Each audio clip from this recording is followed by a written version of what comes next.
I mentioned yesterday in the community post that even though we do now have a new president-elect, well, ammunition prices really had not gone down as we all expected. Now, why I'm saying that is because depending on ammo prices is how many times you will be able to go to the range. Everybody, or at least everybody that I know, has a budget, and I am no different. I have a budget for ammunition, a budget that I have to stick with, and I can't deviate from it because, well, let's be honest, we are not made out of money. So the reason that I made that post is to get the conversation started. And I mentioned in that post that I have to now, or I don't have to, but I am switching from my 308 to the to this one right here, to the 769 by 39, the AK-47 round. And I'm doing that because the 308, which once upon a time used to be way cheaper. Do you guys remember this? Wolf ammo? Can you find this anymore? It's really hard to come by anymore. And it's funny because this one I had it out from my deep storage ammunition, stockpile, and I was like, oh, let me show this because I had it on the reloading table, and I'm showing you this so you can see that ammo availability as they used to be was not here anymore, because this is really hard to come by nowadays, and when you find it, it's not as cheap as it used to be. And a lot of us use this type of ammo to practice. So the point here is, because now we cannot afford the ammo prices, we have to make compromises. And a lot of us have switched calibers in order to maintain the same amount of training, or maintain the same amount of times that we can go to the shooting range. In my case, at a very minimum, I go once a week to the shooting range. At a very minimum. I prefer at least twice a week. Why? It calms me down. I like going to the shooting range. I like shooting. It's just one of my favorite things to do. And it keeps me sharp. I mean, if you don't practice, well, you lose the skills. So that was the point of that post. And of course, I mentioned to y'all, hey, I'm going to be switching because the 308 is a little bit too expensive nowadays to be going twice a week, or one time a week, every week to the shooting range. So I gotta cut the cost. That way, with the same amount of money, I can go the same amount of times to the range as I'm going right now. So that's the whole thing. And of course, I mentioned to y'all my 45 ACP. I'm a big 1911 guy. I really enjoy 1911, the way it shoots. 45 ACP to me is one of my favorite rounds. Of course, I do also enjoy 30A and 357 Magnum. However, with the prices, again, I had to cut back. And the funny thing is that folks in that community post immediately went into, and I knew that was going to happen. Well, if you are any type of prepper, you should have stock away ammunition when the prices were low and this and that. Listen, I'm not a financial advisor, but I'm going to give you some idea of the way that we do things, because, well, that's just the way that we do things. When you take from your stockpile and you don't replenish your stockpile, eventually you're going to run out, right? So I never take from my stockpile unless I'm ready to put back in. I have not had a 9mm in years, and yet I have thousands of rounds stocked away, because I always thought it was like, well, I may get one in the future. I just don't care for it. An example is, how many of you remember buying this from Walmart? This is from these stores. This is a vacuum seal, wrap, and it was in ammo cases, deep storage. And I pull out one block. This, you used to be able to buy it at Walmart. This right here, you can't find this no more. And I think I was paying $9 for this, for 100 rounds. So you see what I'm saying? let me show you another case. This you may don't know this. Perhaps you remember this. Wolf. This is 9mm Makarov. How many of you know that? Yes, this is the Russian version of the 9mm Makarov. I haven't shot that in years at all. But I have a few thousand rounds of this laying around just in case. You never know. Maybe we get invaded by the Russians. Hey, if I get a couple of more boomsticks, I have the ammo. You see what I'm saying? So it's not about stockpile of ammunition. It's about the fact that if you don't replenish your stockpile, then you're going to end up with nothing. So for those of you who made those comments, and of course, you know, what type of prepper are you? Because I've been prepping for a very long time. And this, listen, you are you and I am me, and I do things my way. I think I'm okay. At least that's my thought. Oh, here's another one that I pull out from the deep storage. How many of you remember buying Tula ammo, 9mm? Again, put away. Am I using this right now? And I'm just giving you an example. I'm not gonna show you guys what I have. That ain't never gonna happen. But what I do, I buy more. Why? Because I don't want to go into my stockpile and deplete my stockpile. That is just not smart. You see what I'm saying? So those are the things that you have to consider. Now, going back to the topic, I went into the rant in there. But going back to the topic, ammo availability will dictate pretty much what can you get, how much can you get, how many times you can go to the range. It really does dictate, because let me ask you this. How many of you have got a race recently? I'm pretty sure not a lot of people have got races because, well, they just don't give it that easy unless you change the position, unless there's across the board race increase. They just don't come across that often. And the gallon of milk costs more nowadays. A loaf of bread costs more. For those of us who make our own bread, even the flour costs more. So you got to be like, okay, which one am I going to go with? More ammo at higher prices, or I'm going to, change caliber that is cheaper, or at least still cheaper. You see what I'm saying? That's what I'm trying to talking here. And that's what I want everybody to start having a conversation.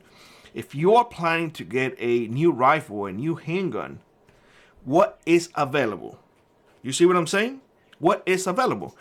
Let me tell you something. One of the reasons that I really did not care or don't care for the 9mm is because I am a huge fan of 5.7x28.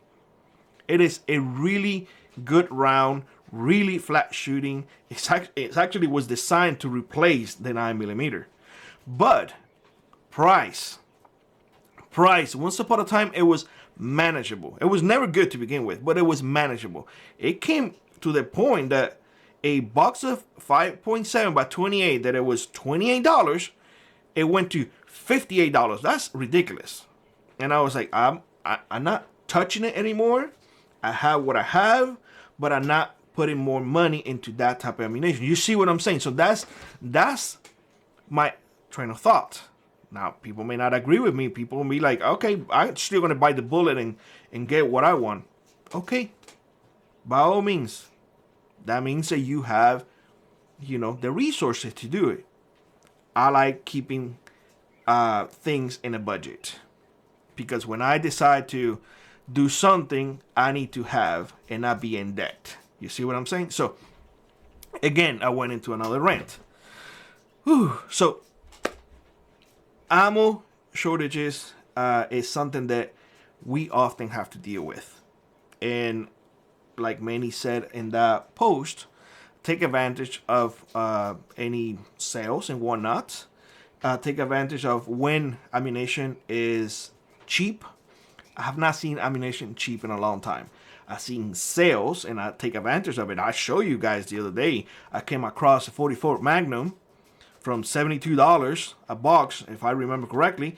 it was marked down to $29. I bought them all. Now I have enough ammunition for 44 Magnum, that is.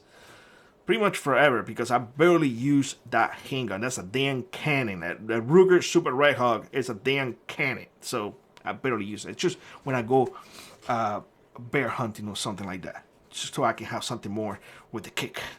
So the other thing is that you have to be really comfortable making that decision, whether or not you're going to spend the money and continue to buy the expensive ammunition, or, well, I'm just going to switch platforms and something similar but less expensive.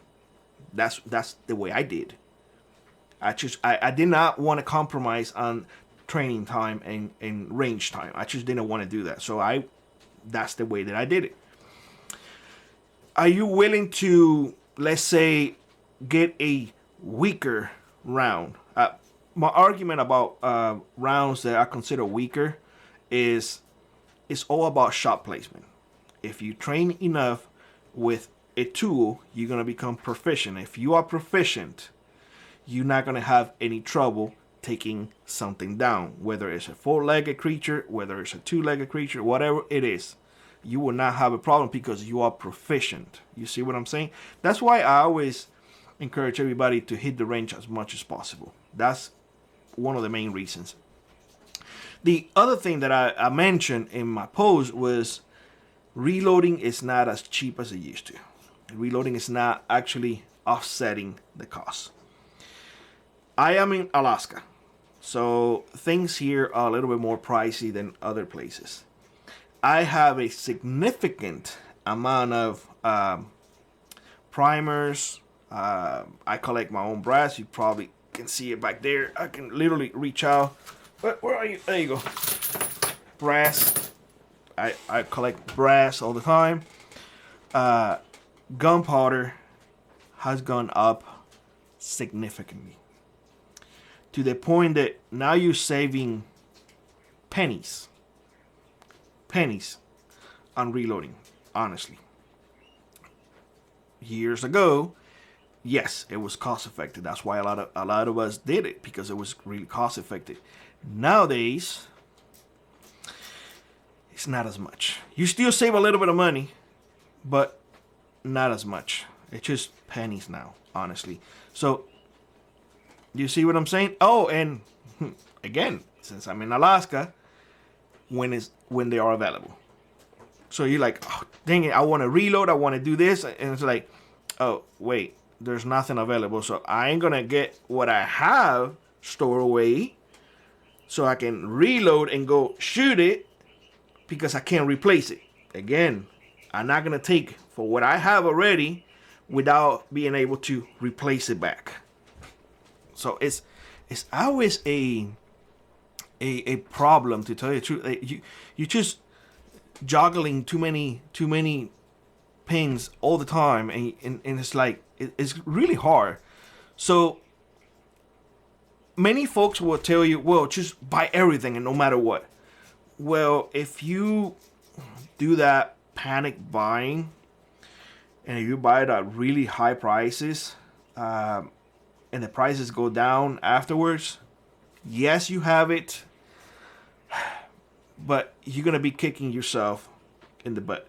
You're going to be like, why I have to do this? You know, I panic buying this, and now the prices went down. I think the best solution, honestly, is be mindful. That's when having options come handy. Like, I can still go and shoot as much as possible. I have to switch around, but I can still go and do it. I'm pretty sure that a 762 by 39 will take an animal. I'm sure. I mean, haven't tried. We shall see this year, right? We shall see.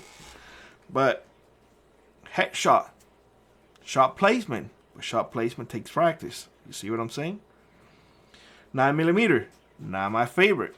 I purchased a Springfield 9mm the other day. I tested it out. I was pleasantly surprised. Those are the things that you have to do, because I'm going to be honest with you. Ammo availability and prices are key when it comes to preparing. Unless you have money, just raining on you, you probably are in my same boat. Meaning that you have a budget and you just can't get out of that budget. I mean, it is what it is. You see what I'm saying? Now, if you don't shoot, you don't have a problem.